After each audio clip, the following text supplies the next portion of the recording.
Westminster erupted in high drama last night, ***, in a fiery live showdown. Camilla Tominey grilled Tory MP Danny Kruger over whispers of betrayal inside the party.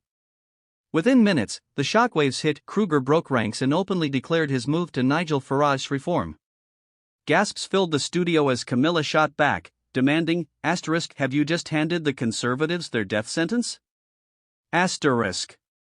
Kruger held firm, insisting it was about principle, not theater. But the scene spiraled out of control, journalists stumbling for words, MPs clutching their heads, and whispers spreading like wildfire that the Tory ship is sinking fast.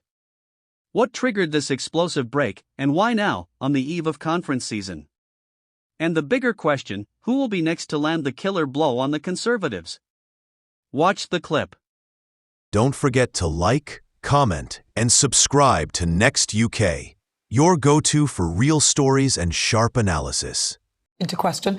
Whilst he says that he regrets defending Lord Mandelson before knowing all of the facts, the Speaker has granted an emergency debate on the vetting of Peter Mandelson, which will give Labour MPs the chance to openly criticise their leader. So the question is, can the Prime Minister recover? Just how deep is the Prime Minister in now? Let's go head straight to Downing Street. GB News political correspondent Catherine Forster joins us there.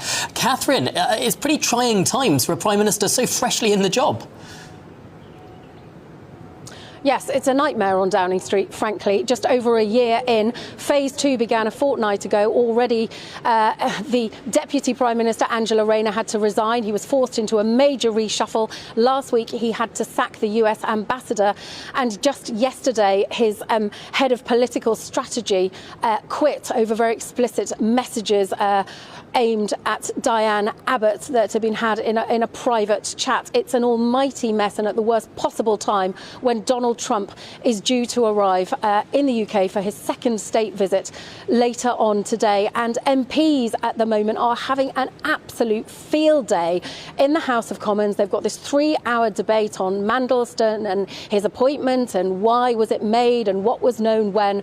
Opponents having all sorts of critical things to say about the Prime Minister, including many from his own party, Emily Thornberry being one of them. She's chair of the Foreign Affairs Select Committee. She says that they would have liked to have questioned Lord Mandelson before he was appointed, but they were not allowed to do so. But I'm joined now by Dan Hodges from the Daily Mail for more on this. Dan, what on earth is going on at the moment? It's quite incredible, isn't it? It really is. It's, as you said, it's another terrible day for the guy who lives in the house behind us. I mean, I was up in the gallery watching the debate, and as you said, there were some pretty devastating interventions for the government in that. I mean, David Davis did a very, very forensic and powerful demolition job on Peter Mandelson's political character, and as you said, Emily Thornberry, obviously Labour MP, was being very, very effective in raising questions about the vetting of Peter Mandelson. And I think what was significant was there were very, very few Labour MPs who were prepared to stand up, obviously not to defend Peter Mandelson, but to try and defend the Prime Minister. And I think that was indicative of just how much anger there is on the Labour benches about the way this whole affair has been handled. A very bleak mood. You wrote in the Mail today, and particularly around Paul Ovenden, who stood down yesterday. You think there's some plotting going on. Tell us about that.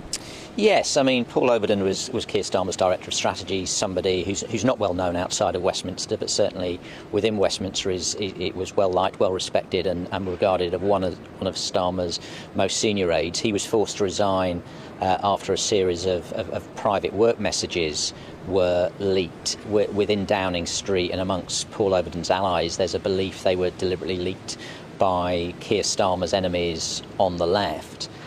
Even more troubling for Downing Street is there's a belief that those people have a cache of a much wider cache of messages from within the Labour Party and the broader Labour Party machine, and they're bracing themselves for more revelations to come. Obviously not as easy for Labour MPs to get rid of a leader as the Conservatives, but two questions. First of all, do you think Starmer will lead them into the next election? And secondly, if not, when do you think the sort of maximum danger is for him? Is it May next year, or could it even be sooner than that? Well, I thought for some time it was becoming increasingly unlikely, even before the current crisis. I thought it was increasingly unlikely Keir Starmer would be able to last the full term. I just can't see it now. I think it's impossible, and I think, frankly, Labour MPs are just simply are sort of starting to sort of psychologically move on from him now. I think you're right. I think the moment of maximum political danger will be the local elections next year. But the reality is Keir Starmer's sort of remaining political capital has been used up in the Mandelson affair. So if there was to be another scandal, if something else was to emerge, obviously we still haven't had sensible or adequate answers from Prime Minister about what he knew in relation to the whole Peter Mandelson saga. But certainly if something else were to come out, then it's very, very difficult to see how Keir Starmer could survive that. And who might replace him? I mean, there's no obvious answer, is there? No, I mean the obvious replacement would have been Angela Rayner, but obviously as we know she's already fallen by the wayside herself. Andy Burnham is somebody who's being touted, but he has the difficulty that he's obviously not a sitting MP. Another person MPs are talking about is Wes Streeting, who is popular within the party, but suffers from the problem that he himself is seen as a close ally of Peter Mandelson. So at the moment, in terms of the potential replacements, perhaps that's the one positive for Keir Starmer. There isn't a ready replacement available at the moment. Thank you very much for talking to us. But isn't it incredible? Here we are, just over a year from that massive landslide. The fact that people are talking about a possible replacement for the Prime Minister, and of course Donald Trump rolling into town. Who knows what he might say that might make things potentially even worse for the Prime Minister.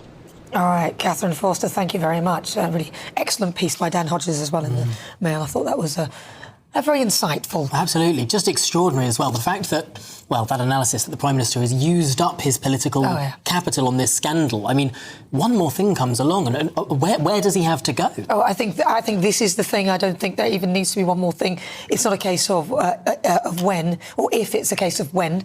People are saying that the elections, I don't think he's going to last that long at all. I think that the Labour Party will find some mechanism to get him out within 3 months.